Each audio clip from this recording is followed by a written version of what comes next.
ഭാഷ. എക്സോഡസ് 15-ാം അധ്യായത്തിന്റെ 26-ാം വാക്യം ഒന്ന് വായിക്കേ.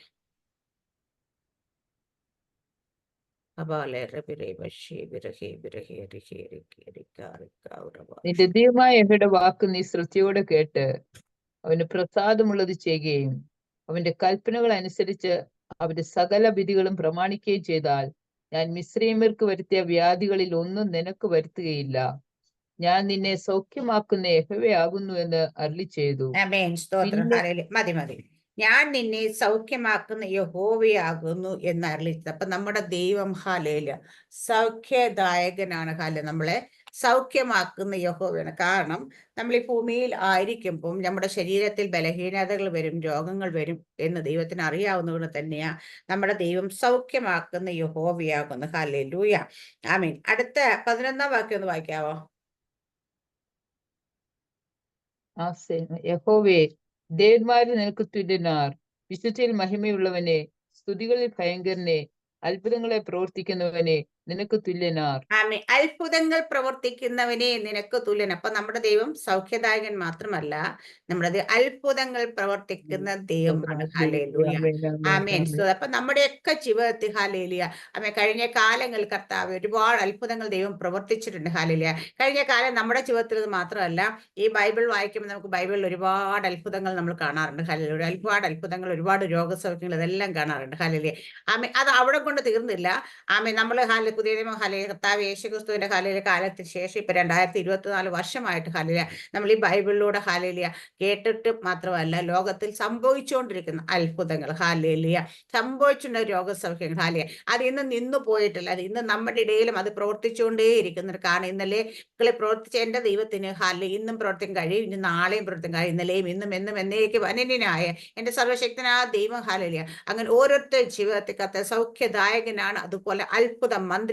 അത്ഭുതങ്ങൾ പ്രവർത്തിക്കുന്നത്. അപ്പൊ നമ്മുടെയൊക്കെ ജീവിതത്തിൽ പുറകോട്ടൊന്ന് തിരിഞ്ഞു നോക്കിയാൽ നമുക്ക് മനസ്സിലാകും. പലരും ഇന്ന് ജീവനോട് കത്തയിൽ നിൽക്കുന്നത് തന്നെ ആമേ പലപ്പോഴും ഈ ഭൂമിയിൽ നിന്ന് മാറ്റപ്പെടുമെന്ന് പല വൈദ്യശാസ്ത്രങ്ങൾ പലപ്പോഴും ഡോക്ടർമാരൊക്കെ വിധി എഴുതിയിട്ടും ഇന്നും ജീവനോട് നിൽക്കുന്ന അനേകർ നമുക്കിടയിലുണ്ട്. കാരണം അത് ആമേ രോഗസൗഖ്യം നൽകുന്ന നമ്മുടെ സൗഖ്യദായകന്റെ കാര്യമാണ്. അതുപോലെ നമ്മുടെ ജീവിതങ്ങളൊക്കെ ദൈവം കഴിഞ്ഞ കാലങ്ങളിൽ ചെയ്ത അത്ഭുതങ്ങൾ ഓർത്ത് നമ്മൾ നന്ദി പറഞ്ഞാൽ തീരത്തില്ല. എത്രത്തോളം നന്ദി പറഞ്ഞാൽ നമുക്ക് തീരത്തില്ല. കാരണം ഈ ഒരു എന്താ പറയാ പാടിയ പോലെ ഈ നാവ് പോരാ, ഈ നാളിത് പോരാ. കാരണം വെച്ചാൽ നമ്മുടെ ആയുസ്സും ഇത് പോരാ. ദൈവത്തിന് നന്ദി പറയണം. അപ്പൊ നമ്മുടെ കഴിഞ്ഞ കാലങ്ങൾ ദൈവം ചെയ്ത ഉപകാരങ്ങൾ നന്ദിയുള്ളൂ. അപ്പൊ നമ്മുടെ ദൈവം അത്ഭുത മന്ത്രിയാണ്. നമ്മുടെ ദൈവം സൗഖ്യദായകനാണ്.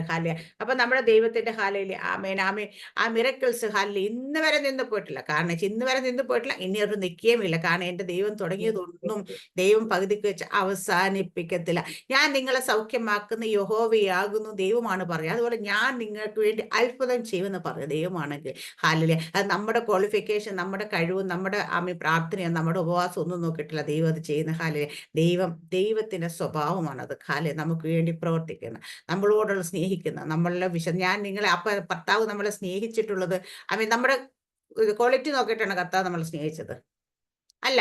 കാരണം യേശുക്കർത്താവ് ഭൂമിയിലേക്ക് വന്നപ്പോൾ യേശുക്കർത്താവ് പറഞ്ഞെന്താ, ഞാൻ നീതിമാന്മാരെ തേടിയല്ല, ഞാൻ പാപികളെ തേടി അത്രയാ വന്നിരിക്കുന്നത്. അപ്പൊ നമ്മൾ നീതിമാന്മാരായിട്ടോ നമ്മുടെ നല്ല പ്രവൃത്തിയാലോ നമ്മുടെ നല്ല നടപ്പിനാലോ ഒന്നുമല്ല ദൈവം നമ്മളെ സ്നേഹിച്ചത്. കാരണം നമ്മൾ പാപികളായതുകൊണ്ട് തന്നെയാണ്. ഹല്ലേലൂയ, ആ പാപികളായിരിക്കുമ്പോൾ തന്നെ ദൈവം നമ്മളെ സ്നേഹിച്ചതാണ്. ആ ദൈവം നമ്മളെ സ്നേഹിച്ച ഇന്നലെ ഞാനിങ്ങനെ നമ്മുടെ ഷാജി പാസ്റ്റർ മെസ്സേജ് ആണ് കേട്ടോണ്ടിരിക്കുന്ന സമയത്ത് പൗലോസ് അപ്പോസ്തലൻ ഇങ്ങനെ പറയുന്ന ഒരു വാക്യം എനിക്ക് ഭയങ്കരമായിട്ട് എന്നിങ്ങനെ ടച്ച്. ഫസ്റ്റ് കൊരിന്ത്യയില ഞാൻ പറയാൻ ഉദ്ദേശിച്ചില്ല, പെട്ടെന്ന് പറഞ്ഞുകൊണ്ടിരിക്കുമ്പോൾ അതിങ്ങനെ മനസ്സിലോട്ട് വന്നപ്പോൾ ഫസ്റ്റ് കൊരിന്ത്യർ 9-ാമത്തെ അധ്യായത്തിലാണ്. 9-ാമത്തെ അധ്യായത്തിൽ എനിക്കൊന്നു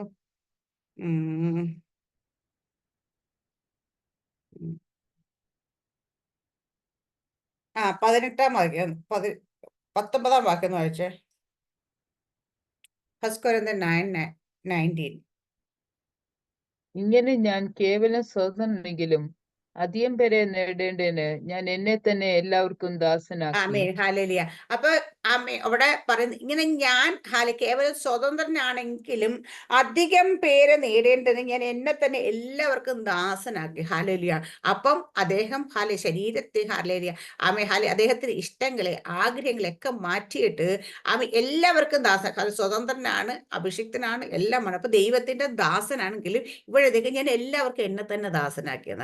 ഓരോരുത്തർക്ക് ചെല്ലുന്ന സമയത്ത് മറ്റുള്ളവരുടെ ഇടയിലേക്ക് നമ്മൾ ചെല്ലുമ്പോൾ അവിടെ ജാടം കാണിച്ചിട്ട് ഈ ഒന്നും ഇന്നെന്നല്ല പറഞ്ഞേക്കുന്നത്, ഞാൻ എന്നത്തെ എന്ത് ചെയ്യണേ, അധികം പേരെ നേടേണ്ടതിന് വേണ്ടിയിട്ട്.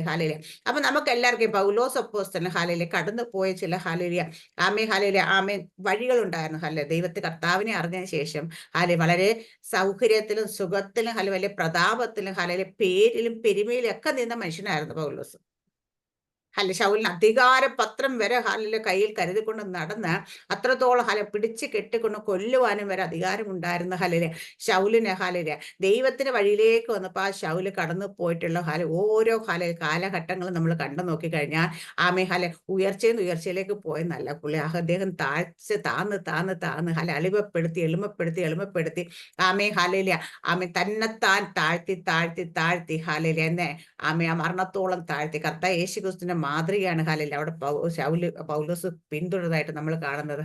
അപ്പൊ അവിടെയൊക്കെ ഉയർന്നു നിന്ന് ദഹിളിച്ചു നിന്നിട്ടല്ല പൗലോസ് ഈ കാണുന്നതെല്ലാം നേടിയത്. അനേക എന്റെ കാണുന്നതെല്ലാം നേടിയ വെച്ചാൽ അവൻ വലിയ കാറും വീടും സമ്പാദ്യമൊന്നുമല്ല. അദ്ദേഹം അനേകരെ ദൈവത്തിന് വേണ്ടി നേടിയതും ദൈവരാജ്യത്തിന് അനേക സംഭാവനകൾ എന്നും നമ്മൾ വായിക്കുകയും പഠിക്കുകയും ചെയ്യുന്ന ഈ ലേഖനങ്ങൾ എഴുതിയതും ഒക്കെ അദ്ദേഹം തന്നെത്താൻ ഉയർത്തിയിട്ടും പൊസിഷൻ കാണിച്ചിട്ടും ഒന്നുമല്ല. കാരണം ദൈവത്തിന്റെ ദൈവത്തോട് ചേർന്ന് നിൽക്കുമ്പോൾ നമ്മൾ ഓരോ ദിവസവും ദൈവത്തിന്റെ ഇഷ്ടത്തിന് അനുസരിച്ച് ദൈവം എന്താണോ നമ്മളെക്കുറിച്ച് ആഗ്രഹം. എല്ലാവരും പൗലോസ് അപ്പോസ്തലനെ കുറിച്ചുള്ള വിളിയുള്ളവരല്ല ദൈവം വിളിച്ചേക്കുന്ന. കാരണം നമ്മുടെ ഓരോരുത്തരുടെയും വിളിയും തെരഞ്ഞെടുപ്പും വ്യത്യസ്തമാണ്. ആ വിളിയും തെരഞ്ഞെടുപ്പും അനുസരിച്ച് നമ്മൾ നമ്മളെ തന്നെ താഴ്ത്തി കൊടുക്കണം, നമ്മളെ തന്നെ ഏൽപ്പിച്ചു കൊടുക്കേണ്ടതാകുന്നു. ലൂയ ഹറബഷ റിവനബർബഷ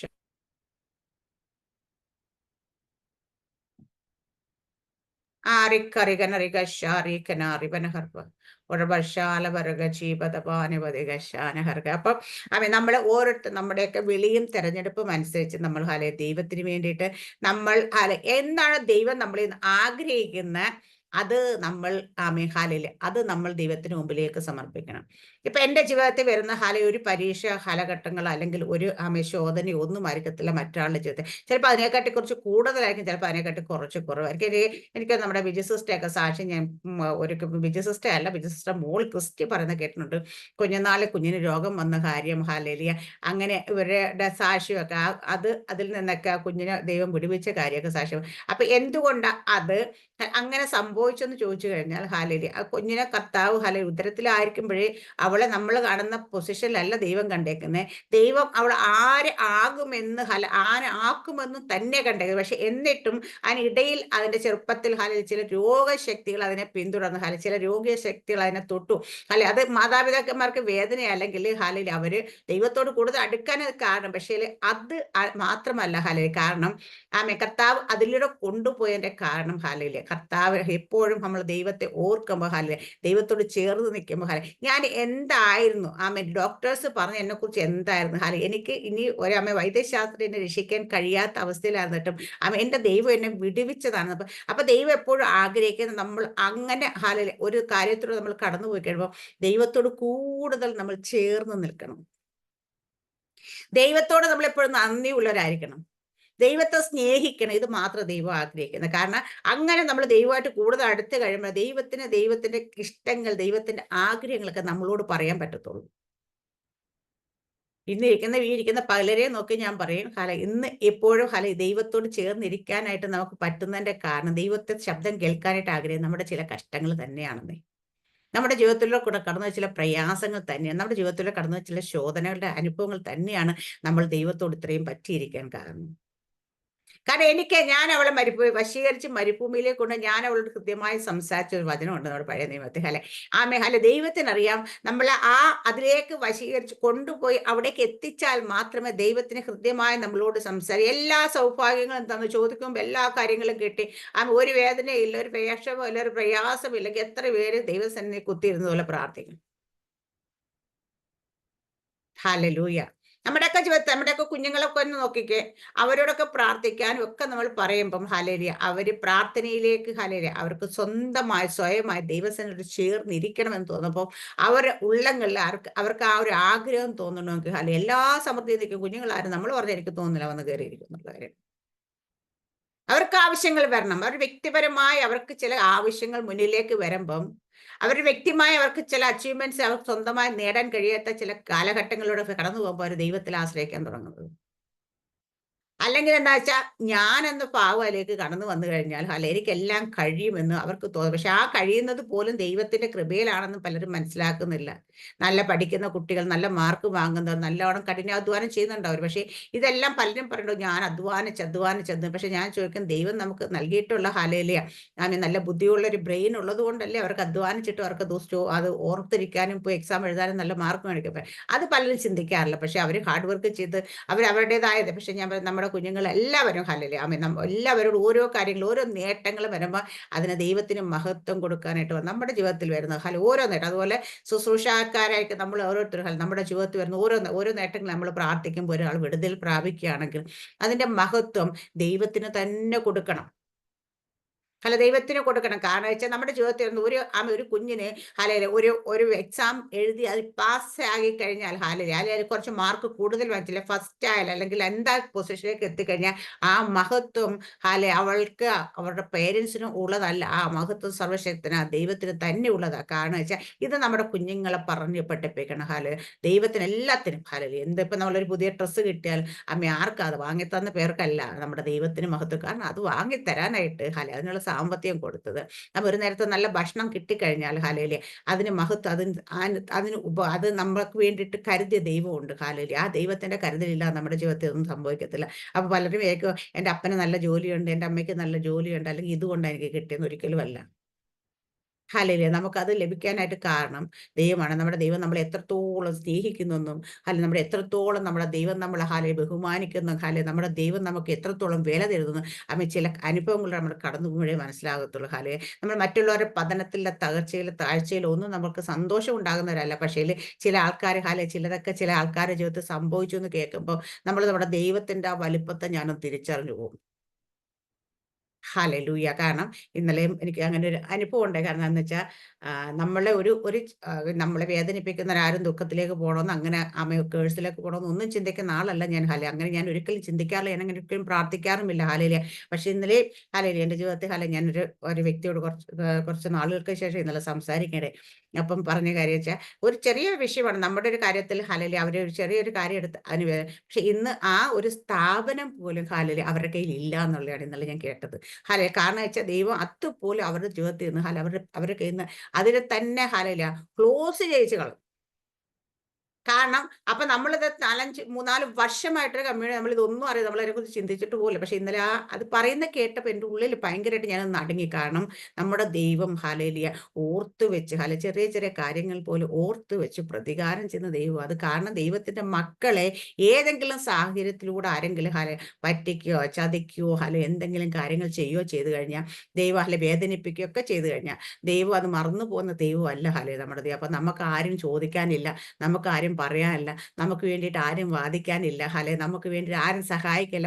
നമുക്ക് പലപ്പോഴും തോന്നുക. കാരണം വെച്ചാൽ നമ്മൾ ഒറ്റയ്ക്കൊക്കെ ആകുമ്പോഴത്തേനും നമുക്ക് വേണ്ടിയിട്ട് ആരും ചോദിക്കാനില്ലല്ലോ, നമുക്ക് വേണ്ടിയിട്ട് ആരും സംസാരിക്കില്ലല്ലോ എന്നൊക്കെ നമ്മുടെ ചിന്തയിലേക്ക് വരാറുണ്ട്. പക്ഷേ അവിടെ എല്ലാം നമ്മൾ മനസ്സിലാക്കേണ്ട കാര്യം നമുക്ക് വേണ്ടി ഭൂമിയിൽ ആരും നമുക്ക് വേണ്ടി ചോദിക്കാനുണ്ടാകത്തില്ല. പക്ഷെ സ്വർഗത്തിൽ നമുക്കൊരു അപ്പനുണ്ട്, നമുക്ക് വേണ്ടി സംസാരിക്കുന്ന ഒരു അപ്പനുണ്ട്, നമുക്ക് വേണ്ടി പ്രതികാരം ചെയ്യുന്ന ഒരു അപ്പനുണ്ട്. അത് നമ്മൾ മറന്നുപോലെ കാരണം നമ്മുടെ അപ്പൻ നമ്മൾ മിണ്ടാതിരുന്നാൽ നമ്മുടെ ഭാഗത്ത് നമ്മളത് ക്ഷമിച്ചു കൊടുക്കുമ്പോൾ എൻ്റെ അപ്പൻ അത് ക്ഷമിച്ചു കൊടുക്കത്തില്ല പല കാര്യങ്ങളും.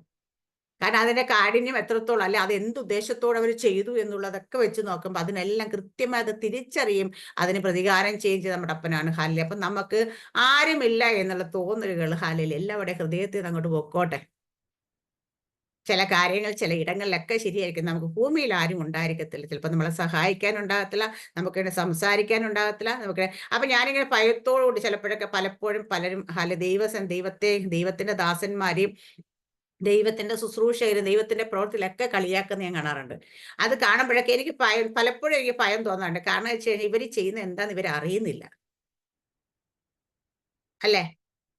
നമ്മുടെ ഇന്നലെ നമ്മുടെ വേദപുസ്തകത്തില് നമ്മുടെ കർത്താവ് യേശുക്രിസ്തു ഭൂമിയിൽ വന്ന് അത്ഭുതം ചെയ്തു. അത്ഭുതങ്ങൾ ചെയ്ത് കർത്താവ് രോഗികളെ സൗഖ്യമാക്കി, ഭൂതങ്ങളെ പുറത്താക്കി. അല്ല, ഏറ്റവും കൂടുതൽ ചെയ്ത് അങ്ങനെയല്ലേ? ദുരാത്മാക്കളെ പുറത്താക്കി, രോഗികളെ സൗഖ്യമാക്കി. അപ്പോൾ ജനം എന്താ പറഞ്ഞത്? അന്നത്തെ ആൾക്കാർ, പരീശന്മാരും അവരൊക്കെ നോക്കിയിട്ടെന്ന് പറഞ്ഞാൽ, ഇവൻ ഭൂതങ്ങളുടെ തലവനെ കൊണ്ട് ഭൂതങ്ങളെ പുറത്താക്കുന്നു, അല്ലെ ഭൂതങ്ങളുടെ തലവൻ ബെൽസെബൂലിനെ കൊണ്ട് ഭൂതങ്ങളെ പുറത്താക്കുന്നു എന്ന് പറഞ്ഞ സ്റ്റേറ്റ്മെന്റ് ആണ്. ഇന്നും അതേ സ്റ്റേറ്റ്മെന്റ് പറയുന്നുണ്ട് കുറെ ആൾക്കാർ. ഹാലയിലെ കാരണം ഈ ഭൂതങ്ങളെ ഒഴിപ്പിക്കുകയും ഹാലയിലെ പരിശുദ്ധാത്മാന്റെ പ്രവൃത്തികളെ ചെയ്യുന്ന ദൈവത്തെ ഹാലയെ നോക്കിയിട്ട് പലപ്പോഴും പലതും പറയും, ഇവരുടെ ആ ദേവദാസനെ നോക്കി ഇവരും ഭൂതത്തിൽ കൊണ്ടാണ് ചെയ്യുന്നത്, അല്ലെ ഒരു ഭൂതമുണ്ട്, അല്ലെങ്കിൽ അവർ ദുരാത്മാവിനെ കൊണ്ടാണ് ചെയ്യുന്നത്, പലരും ഇന്നും പറയാറുണ്ട്. അല്ലെ കാരണം അതവർക്ക് അറിയത്തില്ല, അറിയാത്തത് കൊണ്ട് പറയുന്നതാണ്. ഹല ഞാൻ പലപ്പോഴും ഇവിടെ പറഞ്ഞിട്ടുണ്ട്, നമ്മുടെ ഹലലിയ വിജയഞ്ചൽ പാസ്റ്റ് വെള്ളം ഇങ്ങനെ കുപ്പിയിരിക്കും, വെള്ളം ഇങ്ങനെ വലിച്ച് കുടയുന്ന സമയത്ത് അതിനെ കളിയാക്കിക്കൊണ്ട് അനേകർ ഹലയിലി ആമി അതിനെ എടുത്ത് ക്രിറ്റിസൈസ് ചെയ്ത് പറഞ്ഞിട്ടുണ്ട്. പക്ഷേ ആ ക്രിറ്റിസൈസ് പറയുന്നവർക്ക് അറിയാത്തൊരു സാക്ഷി പറയും, എന്റെ മോളുടെ ശരീരത്തിൽ അങ്ങനെ കുടഞ്ഞ ഒരു തുള്ളി വെള്ളം വീണിട്ടാണ് അവൾ അഭിഷേകം പ്രാപിച്ചതെന്ന്. ഹലയിലി അത് ആത്മാവിന്റെ അഭിഷേകം ശക്തമായുള്ള മേൽ വന്ന് ഹല അന്ന് അവൾ എഴുന്നേറ്റ് ഹല കഴുകി പ്രാവശ്യം ഏറ്റവും പാസ്റ്റ് അത് പറയണ്ടായി. ഞാനതങ്ങ് നിർത്തണമെന്ന് വിചാരിച്ചു. അപ്പോഴാ ഈ മോള് ഹല അന്ന് അഭിഷേകം പ്രാപിച്ചത് എങ്ങനെയെന്ന് വെച്ചാൽ വെള്ളം തെറിച്ച് വീണിട്ട പാസ്റ്ററെങ്കിലും പറഞ്ഞപ്പോൾ ഇനി മുതൽ ഞാൻ നിർത്തത്തേ ഇല്ലെന്ന് വിചാരിച്ചെന്ന്. ഹല കാരണം വെച്ച് കഴിഞ്ഞാൽ കേൾക്കുന്നവർക്കും കാണുന്നവർക്കും പലതും പരിശുദ്ധാത്മ പ്രവൃത്തിയെ തിരിച്ചറിയത്തില്ല. അല്ല, നമ്മൾ ഇന്നിപ്പോ ഇരുന്ന് കൈയടിക്കുകയും ചാടിയും തുള്ളിയും ആരാധിക്കുകയും പ്രാർത്ഥിക്കുകയും ഒച്ച വയ്ക്കുകയും അന്യഭാഷ സംസാരിക്കുകയും കേട്ടാ പലർക്കും ഇതിനെക്കുറിച്ച്, ഇത് രുചിച്ചു നോക്കിയിട്ടില്ലാത്ത പലർക്കും ഇതിനെക്കുറിച്ച് അറിയത്തില്ല. പലരും പറയും, എന്തിനാ ഇത്ര ബഹളം, എന്തിനാ ഈ കലപില ശബ്ദം, എന്തിനാ ഇത്ര ഹലയില കയ്യടി, ഇത്ര ചുമ്മാ മിണ്ടാതെ എല്ലാവരും പ്രാർത്ഥിക്കണം, മൗനമായി പ്രാർത്ഥിച്ച പോരെ. അവർക്ക് മൗനമായി ഇരിക്കാൻ പറ്റും, പക്ഷെ നമുക്ക് മൗനമായി ഇരിക്കാൻ പറ്റത്തില്ല. കാരണം നമ്മുടെ ദൈവത്തിന്റെ ശക്തിയെ തിരിച്ചറിഞ്ഞവരാ നമ്മൾ, ആ ദൈവത്തിന്റെ സ്നേഹത്തെ തിരിച്ചറിഞ്ഞ, ആ ദൈവത്തിന്റെ കരുതലിനെ തിരിച്ചറിഞ്ഞവരാ നമ്മൾ. അങ്ങനെയുള്ള നമുക്ക് മൗനമായിട്ട് ഇരിക്കാൻ കഴിയത്തില്ല. അവർ പ്രാർത്ഥിക്കുന്ന പോലെ ഒന്നും നമുക്ക് ആ ദൈവത്തെ ആരാധിക്കാൻ എന്തൊക്കെ ചെയ്യാൻ പറ്റുമോ നമ്മുടെ ദൈവത്തിന് എന്തുകൊണ്ടൊക്കെ കവരകളിലൊക്കെ നിന്ന് ഇന്നും മൈക്ക് വെച്ച് കെട്ടി ഒരു ലജ്ജയും ഇല്ലാതെ ഈ ക്രിസ്തുവിനെ സുവിശേഷിക്കുന്ന അനേകം നമുക്കിടയിലുണ്ട്. എന്തുകൊണ്ട് അവരത് ചെയ്യുന്നത്? അവർ തിരിച്ചറിഞ്ഞത് അവർ അനുഭവിച്ചറിഞ്ഞ് അവർക്ക് കിട്ടിയത് എന്താണെന്ന് അതിന്റെ മഹത്വം. ഇന്ന് ആരെങ്കിലും കർത്താവിനെ കുറിച്ച് പറയാൻ ലജ്ജിക്കുന്നെങ്കിൽ ഞാൻ പറയാം, നിങ്ങളുടെ ഉള്ളിൽ ദൈവസ്നേഹം യഥാർത്ഥമായിട്ടില്ല.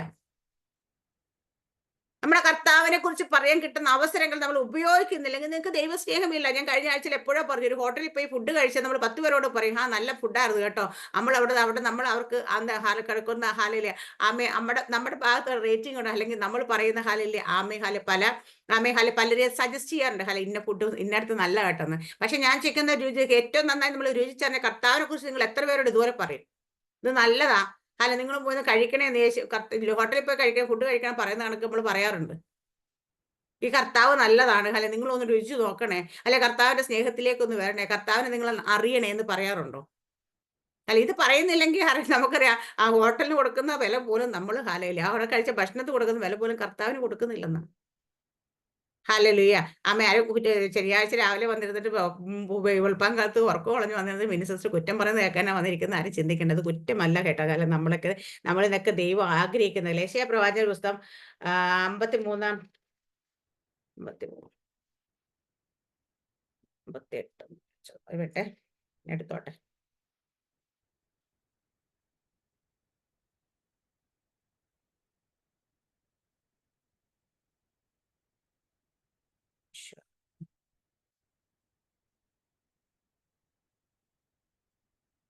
Mm.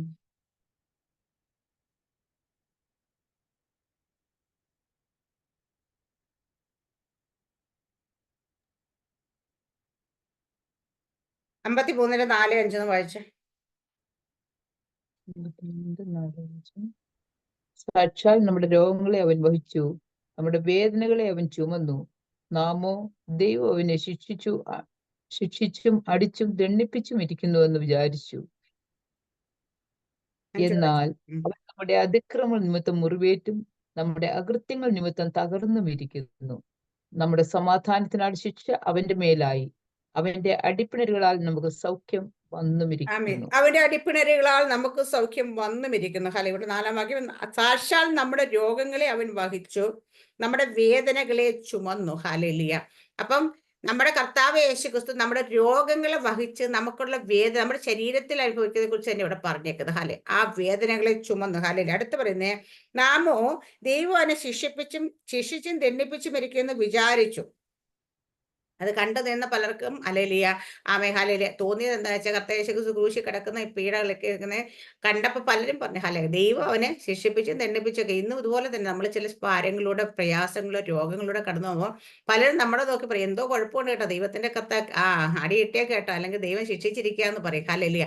അതുപോലെ അവർക്കത് മനസ്സിലാകത്തില്ല. പക്ഷെ കർത്താവ് യേശു ക്രിസ്തു അന്ന് ഏറ്റുവാങ്ങി എന്തിനാ വെച്ചാൽ, എന്നാൽ അവൻ നമ്മുടെ അതിക്രമം നിമിത്തം മുറിവേറ്റും നമ്മുടെ അകൃത്യങ്ങൾ നിമിത്തം തകർന്നു വിരിക്കുന്നു. ഇവിടെ അല്ലെ, അതിക്രമങ്ങൾക്ക് ഏറ്റവും അനുസരിച്ച് നമ്മുടെ അതിക്രമങ്ങൾക്ക് വേണ്ടി മുറിവേറ്റു, പക്ഷെ നമ്മുടെ അകൃത്യങ്ങൾക്ക് വേണ്ടി തകർന്നു. ഹാലെ, അപ്പൊ പലപ്പോഴും അല്ലെ നമ്മുടെ അകൃത്യങ്ങൾ അല്ലെങ്കിൽ നമ്മുടെ പാപങ്ങൾ ഹാലേലിയ അതിന് വേണ്ടിയിട്ടും കൂടെ കർത്താവ് വെച്ചാൽ നമ്മുടെ പാപങ്ങൾ നമ്മുടെ ജീവിതത്തിൽ ഉണ്ടായിരുന്ന പാപങ്ങൾ നിമിത്തം നമ്മൾ ഹാലേലിയ അതിന് കൂടെയാണ് കർത്താവ് യേശു ക്രിസ്തു ആ പാപങ്ങളെ മോചിപ്പിക്കാൻ വേണ്ടി നമ്മുടെ പാപത്തെ നമ്മളെ സ്വതന്ത്രമാക്കാൻ വേണ്ടി കർത്താവ് യേശു ക്രിസ്തു ക്രൂശ് മരണം പാപിയെ നീതീകരിക്കാൻ വേണ്ടിയിട്ടുള്ളതായിരുന്നു. അപ്പൊ നമ്മുടെ അകൃത്യങ്ങൾ എന്ന് വെച്ചാൽ തലമുറയായി പിന്തുടർന്നു കൊണ്ടുവന്ന പാപത്തിന്റെ ശക്തിയാണ് പാപം ചെയ്യാൻ പ്രേരിപ്പിക്കുന്ന ആ ശക്തിയിൽ നിന്ന് ദൈവം നമ്മളെ മോചിപ്പിച്ചെടുത്തത്. അതിനു വേണ്ടിയിട്ടാണ് കർത്താവ് യേശു ക്രിസ്തു തകർന്നത്, രോഗങ്ങൾക്ക് വേണ്ടി മാത്രമല്ല.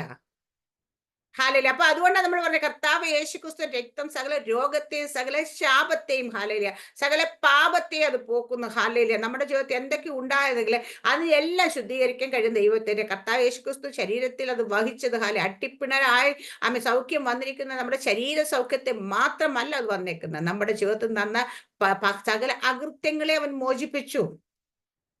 അപ്പൊ ആരെങ്കിലും വിശ്വാസ രക്ഷയിലേക്ക് വന്നതിന് ശേഷം അയ്യോ എന്നിൽ ആ പാരമ്പര്യത്തിന്റെ പാപം ഇരിക്കുന്നു എന്ന് പറഞ്ഞിരിക്കുന്നെങ്കിൽ നിങ്ങൾ മനസ്സിലാക്കേണ്ട ഒരു കാര്യമുണ്ട്, അത് നമ്മുടെ അറിവില്ലായ്മ പലപ്പോഴും ഉണ്ട്. കാരണം ആ പാപശക്തി നമ്മുടെ ജീവിതത്തിൽ നിൽക്കാറുണ്ട്. കാരണം വെച്ചാൽ നമ്മുടെ പിതാക്കന്മാരുടെ പാപങ്ങൾ, പക്ഷെ അവിടെ അകൃത്യം നമ്മൾ മോചിപ്പിച്ചു എന്ന ബോധം നമുക്ക് വന്നാൽ അത് നമ്മളെ പിന്തുടരത്തില്ല. നമുക്ക് അതിന് വേണ്ടിയിട്ട് പ്രേരണ വരുത്തുക. കാരണം വെച്ചാൽ ഇപ്പൊ നമ്മുടെ അകൃത്യം, ഞാൻ നേരത്തെ പാപം ലംഘനം അകൃത്യം എന്നുള്ള കുറിച്ച് നമ്മൾ വിശദമായിട്ട് നമ്മുടെ ഗ്രൂപ്പിൽ നമ്മൾ ഒരു സ്റ്റഡി ക്ലാസ് പോലെ പഠിച്ചതാണ്. അതിന്റെ നോട്ട്സ് ഈ ഇടയ്ക്ക് ഞാൻ ദിവസം ഷെയർ ചെയ്തു നമ്മുടെ ഗ്രൂപ്പിൽ. ഹല്ലേലൂയ.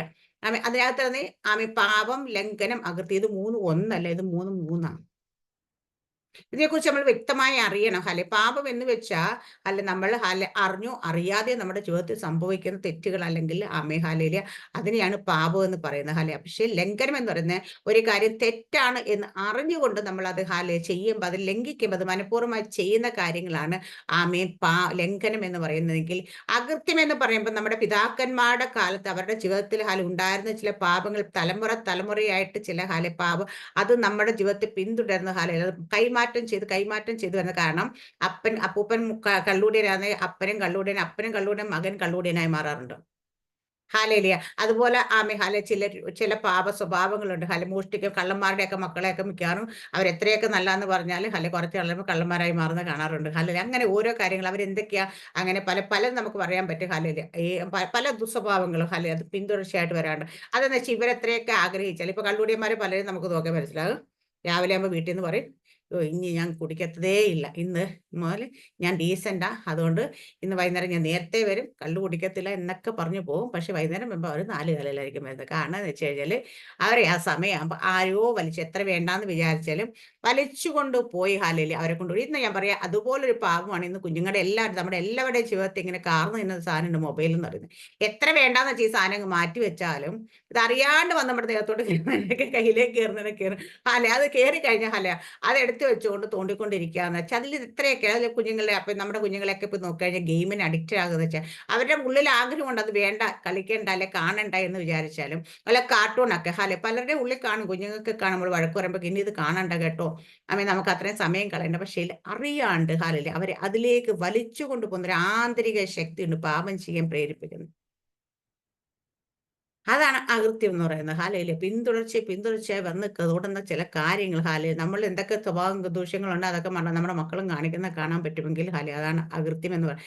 അതിലേക്ക് അതിനും കൂടെ വേണ്ടി അത് പലപ്പോഴും എല്ലാവരും അത് നമ്മൾ അങ്ങനെ ഇങ്ങനെ മാറത്തുള്ളൂ എന്ന് പറയും. പക്ഷെ ശരിയാണ് നമുക്ക്, പക്ഷേ യഥാർത്ഥത്തിൽ അത് യഥാർത്ഥത്തിൽ അത് കർത്താവ് യേശു ക്രിസ്തു ഹല്ലേലൂയ ഭൂമിയിൽ ഹല്ലേലൂയ ആമേൻ ഹല്ലേലൂയ യേശു കർത്താവിന്റെ ഹല്ലേലൂയ ആമേൻ ക്രൂശ് മരണത്തോടു കൂടി അതിനെ നമ്മളിന്ന് നീക്കിക്കളഞ്ഞു. ഇത് നമ്മുടെ ജീവിതത്തിൽ നമ്മൾ പലപ്പോഴും അപ്പൊ നമ്മളിത് മനസ്സിലാക്കണം. കർത്താവ് യേശു ക്രിസ്തു നമുക്ക് വേണ്ടി എന്തൊക്കെയാണോ ചെയ്തതെന്ന് നമ്മൾ മനസ്സിലായാൽ മാത്രമേ നമുക്ക് അതിൽ നിൽക്കാം. അപ്പൊ പലപ്പോഴും കർത്താവ് യേശു ക്രിസ്തു ക്രൂശ് മരണത്തെക്കുറിച്ച് പലരും അപ്പൊ നമ്മുടെ പാപങ്ങൾ മോചിപ്പിച്ചു നമ്മുടെ രോഗങ്ങൾക്ക് വേണ്ടി നമ്മുടെ സകലതിനും അപ്പൊ കൊരിന്ത്യലേഖനത്തിൽ ഒരു വചനമുണ്ട് ആമേ സമ്പന്ന കർത്താവ് യേശു ക്രിസ്തു ആമേ നമുക്ക് വേണ്ടിയിട്ട് ആമേ ദരിദ്രനായി തീർന്ന കൃപ എന്ന് വെച്ചാൽ ദരിദ്രനായി ക്രൂശിൽ അത്രത്തോളം ആമീൻ നമ്മൾ ശരിക്കും പറഞ്ഞാൽ ആമീൻ ചരിത്രം പറയുന്നത് കർത്താവ് യേശു നമ്മൾ ക്രൂശിൽ കടന്ന രൂപം പോലെ ഒരു മുണ്ട് ഒരു തുണിക്കഷ്ണമൊക്കെ അതൊരു കലാകാരൻ പറഞ്ഞു. പക്ഷെ യഥാർത്ഥത്തിൽ കർത്താവ് യേശു നഗ്നനായി തന്നെയായിരുന്നു ക്രൂശിൽ തൂക്കപ്പെട്ട.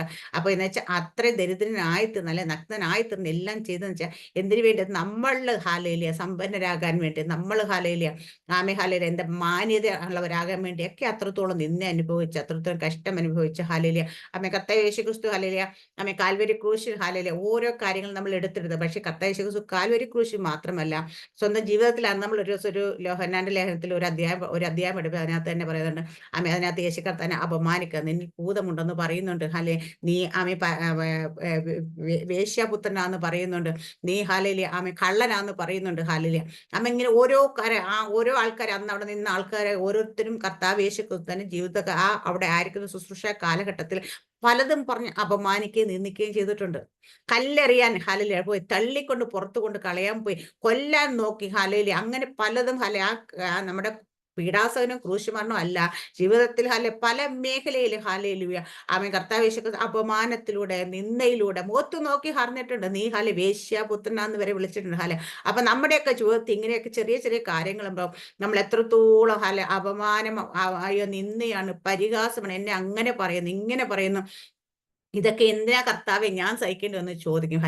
അപ്പൊ കർത്താവ് നമ്മളോട് തിരിച്ചു ചോദിക്കും, ഞാൻ ഇതൊക്കെ സഹിച്ചില്ലേ? അത് ആർക്ക് വേണ്ടിയിട്ടായിരുന്നു? നമുക്ക് ഓരോരുത്തർക്ക് വേണ്ടി കർത്താവ് അതൊക്കെ സഹിച്ചത്. അപ്പൊ നമുക്ക് ഓരോരുത്തർക്കും വേണ്ടി കർത്താവ് അതൊക്കെ ചെയ്ത് ഞാൻ ഇന്നലെ കഴിഞ്ഞ ദിവസം കൂടെ ആരുടെയോ ജീവിതത്തില് ചില വിഷമങ്ങൾ ഞാനിവിടെ നമ്മൾ അറിയുന്നൊരു സഹോദരനുണ്ട്. പുള്ളിക്കാരനെ എനിക്ക് തോന്നുന്നു ഒരു 4-5 വർഷമായിട്ട് ഇവിടുന്ന് യാത്ര പോലും ചെയ്യാൻ പറ്റാത്തൊരവസ്ഥയൊക്കെ കടന്നു. പക്ഷെ അദ്ദേഹത്തിന്റെ മകനാണ് ഈ വീൽ ചെയറിലിരിക്കുക, രോഗി, എന്തോ രോഗമാണ്. ആ കൊച്ചിന്റെ അടുത്തേക്ക് പോലും പോകാൻ പോലും പറ്റാത്ത രീതിയിൽ ഇവിടെ എന്തൊക്കെയോ വിഷയങ്ങൾ കൂട്ടും. അപ്പൊ ഞാൻ കഴിഞ്ഞ ദിവസം ഇങ്ങനെ ഞങ്ങൾ അവിടെ പോയിട്ടപ്പോൾ അവരെ കുറിച്ച് ഡിസ്കസ് ചെയ്യാൻ അപ്പൊ ഞാൻ ഓർക്കും അവരുടെയൊക്കെ ഉള്ളിൽ സങ്കടവും വിഷമം എത്രയായിരിക്കും. പക്ഷെ നമ്മളിവിടെ നമ്മുടെ ജീവിതത്തിൽ ചെറിയൊരു കാര്യം പെട്ടെന്ന് നടന്നില്ലെങ്കിൽ നമ്മൾ എത്രത്തോളം അത് വലുതാക്കി നമ്മൾ ഭാരപ്പെടുമ്പം മറ്റുള്ളവരുടെ വിഷയങ്ങൾ അറിയുന്ന സമയത്ത് അവരുടെ അവസ്ഥ വെച്ച് നോക്കും നമ്മുടെയൊക്കെ അവസ്ഥ എത്രയോ ഭേദമാണ് അല്ലെ? നമ്മുടെ ജീവിതത്തിൽ ഒരു കാര്യത്തിന് പെട്ടെന്ന് സൊല്യൂഷൻ കിട്ടി നമുക്കത് വലിയ ഭാരമായിട്ട് നമുക്ക് തോന്നും, നമുക്ക് അത് വലിയൊരു വിഷയമായിട്ട് തോന്നും. പക്ഷെ അതിനെക്കാട്ടിയൊക്കെ 100 ഇരട്ടി വിഷയങ്ങളിലൂടെ കടന്നു പോകുന്ന നമുക്ക് ചുറ്റുപാടും തന്നെയുണ്ട്. അപ്പൊ അവരുടെയൊക്കെ വിഷയങ്ങൾ, അവരുടെയൊക്കെ പ്രശ്നങ്ങൾ വെച്ച് നോക്കുമ്പം നമ്മുടെ വിഷയങ്ങളൊന്നും വിഷയങ്ങളേ അല്ല. പക്ഷെ എന്നിട്ടും നമ്മുടെ വിഷയങ്ങൾ ഏറ്റവും വലുതെന്ന് പൊക്കി പിടിച്ചോണ്ടിരിക്കും ഇങ്ങനെ. നമ്മളെക്കാട്ടി കഷ്ടത അനുഭവിക്കുന്ന, ഞാനിപ്പോഴും ആലോചിക്കണം, നമ്മളെക്കാട്ടി ഒരു നേരത്തെ ഭക്ഷണത്തിന് വകയില്ലാതെ, ഒന്ന് കയറിക്കിടക്കാൻ പാർപ്പിടമില്ലാതെ, ഒരു സുരക്ഷിതത്വം ഇല്ലാതെ, ഒന്ന് പഠിക്കണമെന്ന് ആഗ്രഹിച്ചിട്ടും നന്നായി പഠിക്കുന്ന കുഞ്ഞു പഠിക്കാൻ പൈസ ഇല്ലാതെ, വിദ്യാഭ്യാസം ഇന്നും നമ്മൾ ഇതിനകത്ത് ഇവിടെ തന്നെ നമുക്കറിയാം നമ്മുടെ പ്രാർത്ഥനാ റിക്വസ്റ്റുകളിൽ നമ്മൾ പ്രാർത്ഥിക്കുന്ന എത്രയോ കുടുംബങ്ങളിലെ കുഞ്ഞുങ്ങൾ സ്കൂളിൽ പോകാൻ കഴിയാതിരിക്കുന്നുണ്ട്. അതിൽ ജോലിയുള്ള മാതാപിതാക്കന്മാർ ആർക്കെങ്കിലുമൊക്കെ ജോലിയുണ്ട്, വരുമാനമുണ്ട്. ആ വീടുകളിൽ പോലും കുഞ്ഞുങ്ങൾക്ക് സ്കൂളിൽ പോകാൻ ഫീസ് അടയ്ക്കാൻ കഴിയാത്തതുകൊണ്ട് സ്കൂളിൽ പോകാതിരിക്കുന്ന എത്രയോ കുടുംബങ്ങളിൽ എത്ര കുഞ്ഞുങ്ങളുണ്ടെന്നറിയാം. പക്ഷെ ഇന്ന് നമ്മുടെ കുഞ്ഞുങ്ങളെയൊന്നും ദൈവം അങ്ങനെ ഇരുത്തിയിട്ടില്ല. ഹല്ലേലൂയ. അതിനെ ഓർത്ത് നമ്മൾ നന്ദിയോടെ സ്തോത്രം ചെയ്യണം.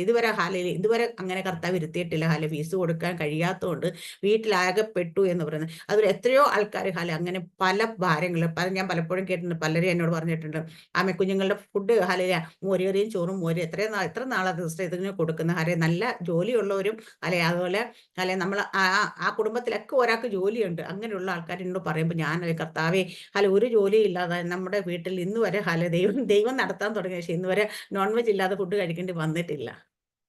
കാരണം വെച്ചാൽ നമ്മൾ പണ്ട് നമ്മുടെ വരുമാനത്തിൽ നിന്നൊക്കെ ആയിരിക്കും നമ്മൾ ചിലപ്പോൾ ഈ ഭാഗങ്ങളൊക്കെ നമ്മൾ കട്ട് ചെയ്ത് മാറി കാരണം ചെയ്ത്, പക്ഷെ ദൈവം നമ്മളെ നടത്താൻ തുടങ്ങിയപ്പോൾ ദൈവമാണ് എന്നെ നടത്തുന്നത്. ഞാൻ പറയാം, കോവിഡ് കാലഘട്ടങ്ങൾ 2020 ദൈവം എന്നോട് പറഞ്ഞു, 2019 ആമേ 31 ഡിസംബർ എന്നോട് പറഞ്ഞ 2020 കുറിച്ച് grace of the year of grace എന്ന് വെച്ചാൽ ദൈവത്തിന്റെ കൃപയില.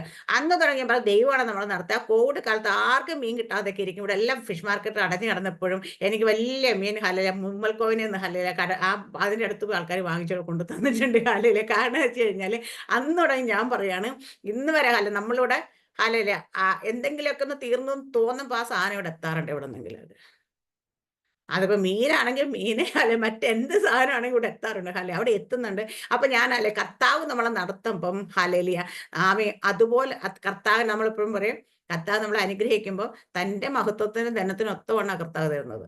അതുപോലെ ദൈവമാണ് നമ്മളെ നടത്തുന്നതെങ്കിൽ ദൈവത്തിന്റെ മഹത്വത്തിന് അനുസരിച്ചോണം നമ്മൾ നടത്തുന്നത്. ഹലെ ദൈവം അതുകൊണ്ട് ഹലെ അമ്മ അല്ലാതെ നമ്മുടെ പ്രാപ്തിക്കനുസരിച്ചൊന്നുമല്ല ഹലെ, നമ്മുടെ കഴിവിനനുസരിച്ചൊന്നുമല്ല, ദൈവത്തിന്റെ ഒരു മഹത്വം അവിടെ എല്ലാം വെളിപ്പെടാറുണ്ട് ഹലയില്. അപ്പൊ പലരും ഇങ്ങനെയൊക്കെ പറയുമ്പോൾ ഞാൻ എൻ്റെ മനസ്സിൽ കർത്താവിന് ഒത്തിരി നന്ദി. ഞാൻ ഇടയ്ക്കൊക്കെ ഞാൻ അന്മോളോട് ഇത് പറയും ഹലെ, അവരൊക്കെ ആ കുഞ്ഞുങ്ങൾക്ക് വേണ്ടി കൊടുക്കുന്ന ഫുഡിനെ കുറിച്ചും കുഞ്ഞുങ്ങളുടെ കാര്യത്തെക്കുറിച്ചൊക്കെ പറയുമ്പം ഞാൻ എപ്പോഴും ആലോചിക്കാറുണ്ട് ഹലെ, ദൈവമേ നമുക്ക് ഹലെ അങ്ങനെ ഒന്നുമല്ല ദൈവം ഹലെ നമുക്ക് തന്നേക്കുന്നത്. ഏറ്റവും ബെസ്റ്റാണ് ദൈവം എപ്പോഴും നമുക്ക് തരുന്നത്.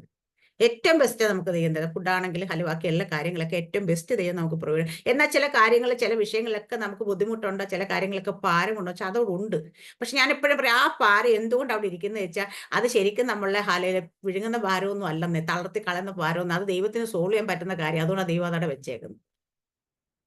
ആമേ, ദൈവത്തിന് സോൾവ് ചെയ്യാൻ പറ്റുമെന്ന് ദൈവത്തിന് ഉറപ്പുണ്ട് ഹല. ദൈവത്തിന് ഹല അത് നിങ്ങളുടെ ജീവിതത്തെ ഹല ഒരിക്കലും എഫക്റ്റ് ചെയ്യത്തില്ല എന്ന് തോന്നുന്ന കാര്യങ്ങളാണ്. നമ്മൾ പറഞ്ഞാലും പ്രാർത്ഥിച്ചാലും ചിലപ്പോൾ ആ വിഷയത്തിന് ഹലയിൽ അവിടെ അനക്കം ഇല്ലാതെ അവിടെ ഇരിക്കുന്നത്. കാരണം ഹലയിൽ ആമേ ഞാൻ പറയും ഹല നമ്മുടെ ഹലലിയ മറിയയുടെയും മറിയയുടെ സഹോദരൻ ലാസറിന്റെ ഹലയിലെ മരണം കർത്താവ് യേശുക്രിസ്തു ഇരുന്നിടത്ത് തന്നെ ഇരുന്നെന്നാ പറഞ്ഞേക്കുന്നത്. നിനക്ക് പ്രിയനായവൻ സുഖമില്ലാതിരിക്കുന്ന അറിഞ്ഞിട്ടും ഇരുന്നിടത്ത് അനങ്ങാതെ കർത്താവ് അവിടെ തന്നെ ഇരുന്നെന്ന് പറഞ്ഞിരിക്കുന്നത് ഹലില. അന്ന് കർത്താവ് എന്തേ പറയുന്നുണ്ട് ഈ മരണം ഈ തീരം മരണത്തിനായിട്ടല്ല, ദൈവനാമ മഹത്വത്തിനായിട്ട് അത്രേ എന്ന് പറയുന്നുണ്ട്. അതുപോലെ ചില വിഷയങ്ങളൊക്കെ ദൈവം അങ്ങനെ വെച്ചിരിക്കുന്നെങ്കിൽ ഇത് ദീനത്തിനായിട്ട്, ഇത് നമ്മൾ തകർത്ത് കളയാനായിട്ടല്ല, ഇത് ദൈവനാമ മഹത്വത്തിന് വെച്ചിരിക്കുന്ന കാര്യങ്ങളാണ്. നമ്മൾ പ്രാർത്ഥിക്കുന്ന ചില വിഷയങ്ങൾ നമുക്ക് തോന്നുന്നുണ്ട് ഹലയില് അവിടെ അനക്കമില്ല എന്ന് തോന്നെങ്കിൽ ഹലയില് അതിനകത്ത് ഒരു ചലനം വന്നിട്ടില്ലോ എന്ന് തോന്നെങ്കിൽ ഞാൻ പറയും അത് ചലിക്കാൻ സമയമായിട്ടില്ല. കാരണം അത് ദൈവനാമ മഹത്വത്തിനായിട്ട്. ഇപ്പൊ ചലിച്ചാൽ ദൈവത്തിന് മഹത്വം എടുക്കാൻ പറ്റത്തില്ലെന്ന് അതിനകത്ത്. ആമേൻ. അത് ചലിക്കേണ്ട സമയത്ത് ചലിച്ചാലേ അതിന് ദൈവത്തിന്റെ നാമത്തിന് മഹത്വം എടുക്കാൻ പറ്റത്തുള്ളൂ. ഹാലലു. അവിടെ സമയത്ത് കല്ലറയൊക്കെ കല്ലൊക്കെ ഉരുട്ട് വെച്ച് അടച്ചു വെച്ച് ഇനി ഒരിക്കലും ആരും തുറക്കത്തില്ല. ഇനി ആർക്കും തുറക്കാൻ പറ്റത്തില്ല. തുറന്നാൽ നാറുന്ന വിഷയമാണ് എന്നൊക്കെ പറഞ്ഞിരിക്കുന്ന ചില നാറ്റം വെച്ചിരിക്കുന്ന അവസ്ഥയിലിരിക്കുന്ന ഹാലയിലിയ ചീഞ്ഞു നാറ്റം വെച്ച് മറ്റുള്ളവർ പറയാൻ പോലും മടിയായിട്ടിരിക്കല്ലേ, പറഞ്ഞാൽ പരിഹാസം ഏൽക്കുന്ന രീതി ഇരിക്കുന്ന ചില വിഷയങ്ങൾ എന്തിനാ അതവിടെ വെച്ചിരിക്കുന്നത് തോന്നിക്കഴിഞ്ഞാൽ അത് ആമേ അതവിടെ വിടുതൽ ദൈവത്തിന്റെ ശബ്ദം പുറപ്പെട്ടു കഴിഞ്ഞാൽ അനേകർ അതിനെ ദൈവത്തിന്റെ പ്രവൃത്തിയായി തന്നെ കണ്ട് വിശ്വസിക്കും. അയ്യോ ഇങ്ങനെയൊക്കെ പ്രവർത്തിക്കുന്ന ദൈവമുണ്ടോ, അല്ലെ ഇങ്ങനെയൊക്കെ ആമേ ചെയ്യുന്ന ഒരു ദൈവമുണ്ടോ എന്ന് നമ്മളെ മനസ്സിലാക്കി തരാൻ വേണ്ടിയിട്ടാണ്. ആമേൻ. ഹല്ലേലൂയ. അപ്പൊ നമ്മൾക്ക് അയ്യോ ഇത് നമ്മുടെ വലിയ വിഷയമാണല്ലോ, ഇത് നമുക്ക് വലിയ ഭാരമാണ്, ഇതൊരു കല്ല് പോലെ നമ്മുടെ ഹൃദയത്തിൽ ഇരിക്കുകയാണല്ലോ എന്നൊക്കെ നമുക്ക് തോന്നും. പക്ഷെ ഈ കല്ല് പോലെ നമ്മുടെ ഹൃദയത്തിൽ ഇരിക്കുന്ന കാര്യം ദൈവം പറയും, കുഞ്ഞ് ഇച്ചിരി കൂടെ അവിടെ ഇരുന്നോട്ടെ കാരണം ഞാനിത് അത് മാറാൻ പറയാം, അതങ്ങ് മാറിപ്പോകും. ആ പോകുന്ന സമയത്താണ് എനിക്ക് ദൈവത്തിന് നാമമഹത്വം എടുക്കുള്ളൂ. അവിടെ ഇവിടെ നമ്മൾ കാണുന്ന കാര്യം. അപ്പൊ അടിപ്പിണൽ അവന്റെ അടിപ്പിണ നമുക്ക് സൗഖ്യം വന്നിരിക്കും. നമ്മുടെ പാപങ്ങൾക്ക് വേണ്ടി, നമ്മുടെ അകൃത്യങ്ങൾക്ക് വേണ്ടി നമ്മുടെ സകല എന്താ പറയുക, ഇവിടെ വേദനകളെ ചുമന്ന് നമ്മൾ രോഗങ്ങളെ വഹിച്ചു അടുത്ത അതിക്രമങ്ങൾ നിമിത്തം മുറിവേറ്റ്, നമ്മുടെ അകൃത്യങ്ങൾ നിമിത്തം തകർന്നു. അപ്പൊ നമ്മുടെ അകൃത്യങ്ങൾ, നമ്മുടെ അതിക്രമങ്ങൾക്ക്, നമ്മുടെ രോഗങ്ങൾക്ക്, നമ്മുടെ വേദനകൾക്ക്, ഇതിനൊക്കെ വേണ്ടിയാണ് കർത്താവ് യേശുക്രിസ്തു ആ അടിപ്പിണ നമുക്ക് ഇവിടെ എല്ലാം സൗഖ്യം വന്നിരിക്കും.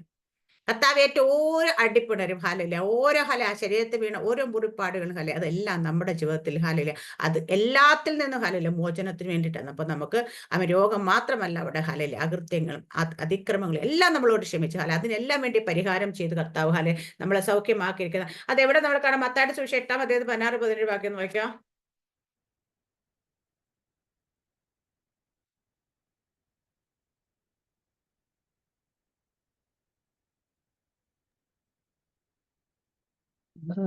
വൈകുന്നേരമായപ്പോൾ 8-ന്റെ 14. വൈകുന്നേരമായപ്പോൾ വായിച്ചോ. വൈകുന്നേരമായപ്പോൾ പല ഭൂതഗ്രസ്തരെയും അവന്റെ അടുക്കൽ കൊണ്ടുവന്നു.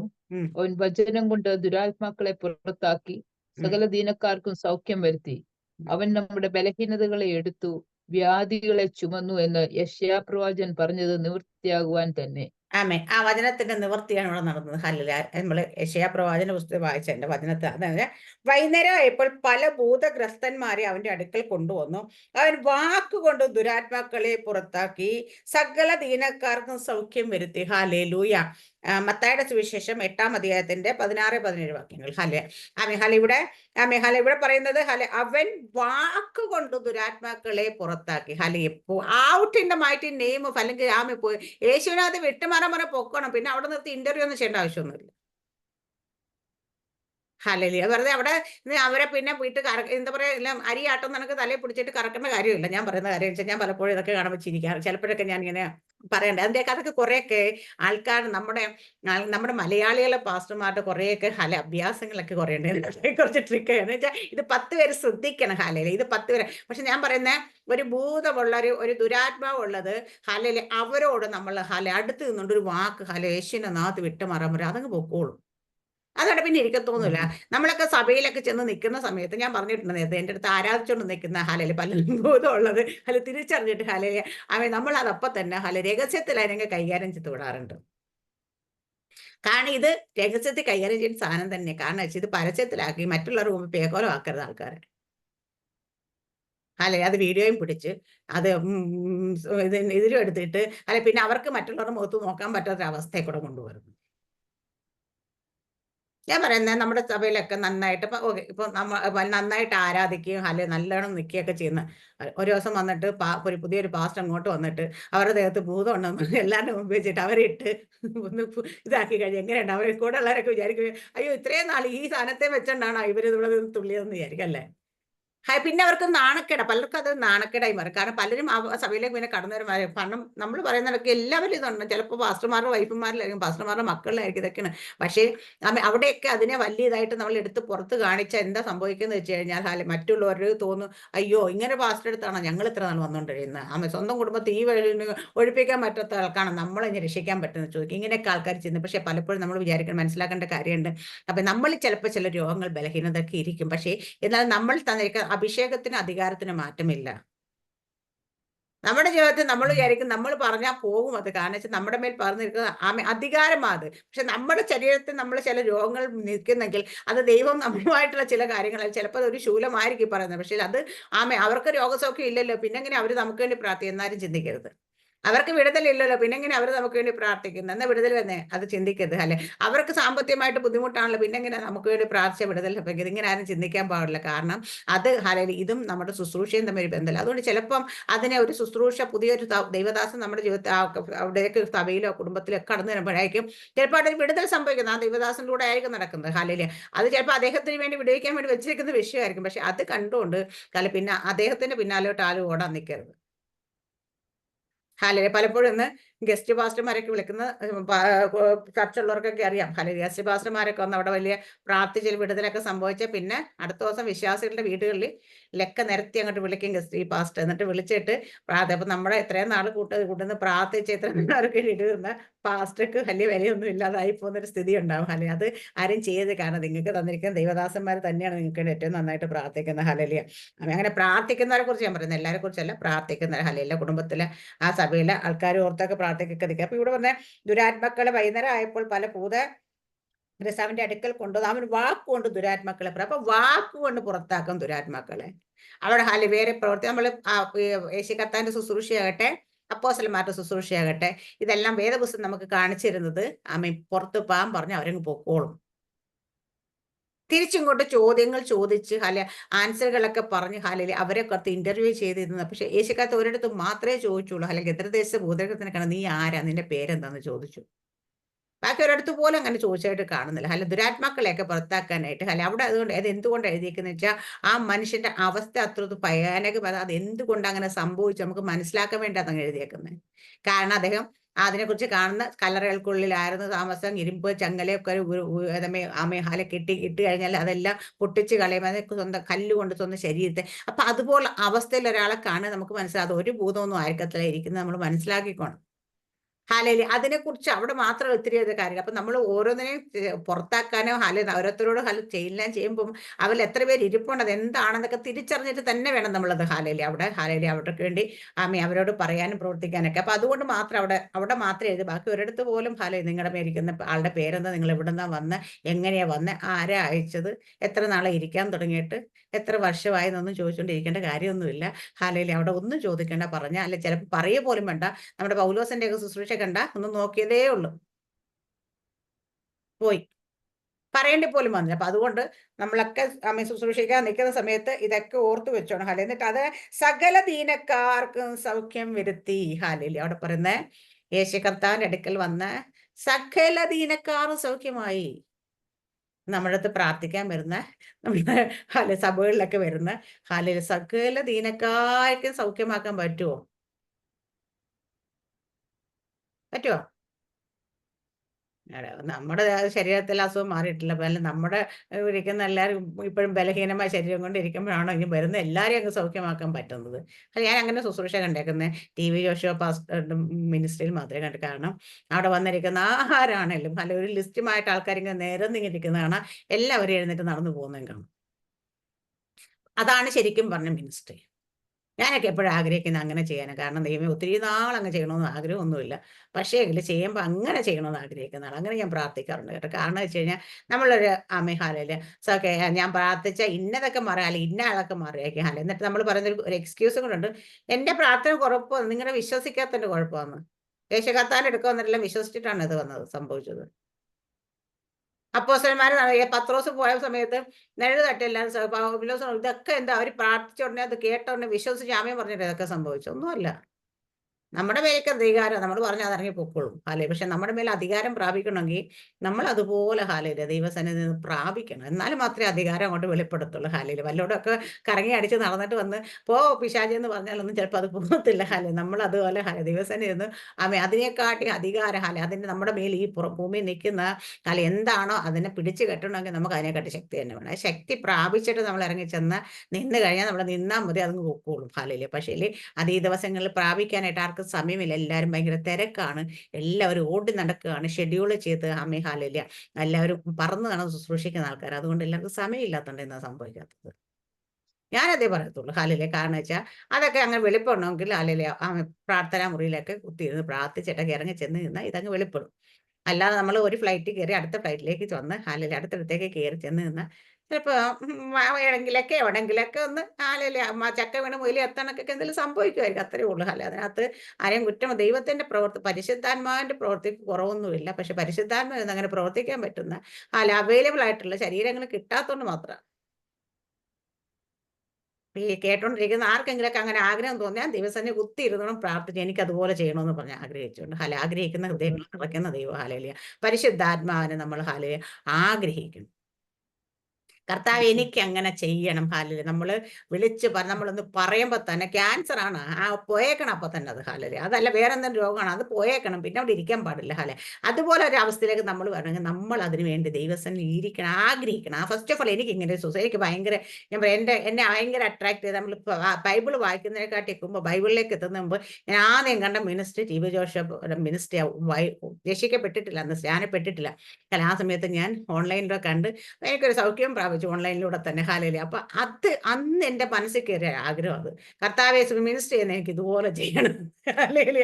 മറ്റുള്ളവർ കേൾക്കുമ്പോൾ വിചാരിക്കും ചെറിയ ആഗ്രഹമൊന്നും അല്ലല്ലോ എന്ന്. പക്ഷെ എനിക്ക് ചെറിയ ആഗ്രഹമൊന്നുമില്ല, ഞാൻ എപ്പോഴും ആഗ്രഹിക്കുന്നത് വലിയ കാര്യങ്ങൾ ആഗ്രഹിക്കുന്നത്. അത് ആത്മീയമായിട്ടുള്ള കാര്യങ്ങൾ കേട്ടോ. അപ്പോൾ ലോകപരമായിട്ട് കാര്യങ്ങൾ, ആത്മീയമായ കാര്യങ്ങൾ ഞാൻ എനിക്ക് അത്യാഗ്രഹം തന്നെയാണ്. ഞാൻ ഇങ്ങനെ എനിക്ക് അതുപോലെ ചെയ്യണം ഭയങ്കര ആഗ്രഹം ഹാലയിലെ. കാരണം അവിടെ നമ്മൾ ചെന്ന് കഴിഞ്ഞാൽ നമ്മൾ ഒരു സഭയിലേക്ക് കടന്നാൽ, ഒരു സ്ഥലത്ത് ചെന്ന് ശുശ്രൂഷിക്കുന്നു കഴിഞ്ഞാൽ അവിടെ ഒരു 100 രോഗികൾ വന്നാൽ 1 2 സൗഖ്യം അതിനകത്ത് ഒരു ക്രെഡിറ്റ് നമുക്കില്ല.